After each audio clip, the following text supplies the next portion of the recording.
കോഴിയിറച്ചി വില വർധനവിൽ പ്രതിഷേധിച്ച് കോഴിക്കോട് ജില്ലയിൽ അനിശ്ചിതകാലത്തേക്ക് കടകൾ അടച്ചിടാനൊരുങ്ങിയ ചിക്കൻ വ്യാപാരികളുടെ സംഘടനകൾ ഈ മാസം 23 മുതൽ കടകളടച്ച് പ്രതിഷേധിക്കാനാണ് തീരുമാനം.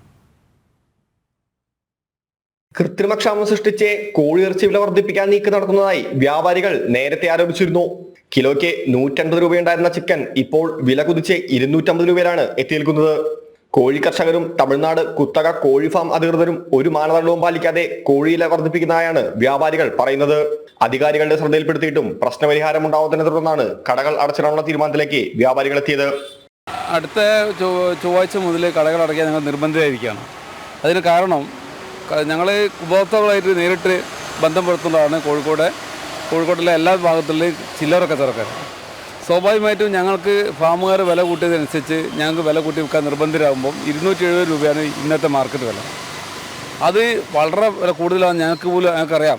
പക്ഷേ ഒരു നിവൃത്തിയില്ലാത്തതുകൊണ്ടാണ് ഞങ്ങൾക്ക് വില കുറച്ചുകൊണ്ട് ഫാമുകാരോട് നിരന്തരം ആവശ്യപ്പെട്ടിട്ടും അവർ വില കുറയ്ക്കാൻ തയ്യാറാവുന്നില്ല. അപ്പോൾ സ്വാഭാവികമായിട്ടും ഇത്രയും വിലക്ക് വിൽക്കാൻ ഞങ്ങൾ തയ്യാറല്ല എന്നുള്ള പ്രഖ്യാപനം നടത്തിക്കൊണ്ടാണ് ഇന്ന് ഞങ്ങൾ ചേർന്ന കമ്മിറ്റി അടുത്ത ചൊവ്വാഴ്ച മുതൽ അനിശ്ചിതകാലമായിട്ട് കടകൾ അടച്ചിട്ട് ഒരു തീരുമാനം വരുന്നവരെ കടകൾ അടച്ചാൻ തീരുമാനിച്ചിരിക്കുന്നത്. ഈ നില തുടരുകയാണെങ്കിൽ കോഴിയിറച്ചി വില ഇനിയും വർദ്ധിക്കാനാണ് സാധ്യത. ചിക്കൻ വിലയിലുണ്ടായ വർധനവ് ഉപഭോക്താക്കളെ കാര്യമായി ബാധിച്ചിട്ടുണ്ട്. ജനം, കോഴിക്കോട്.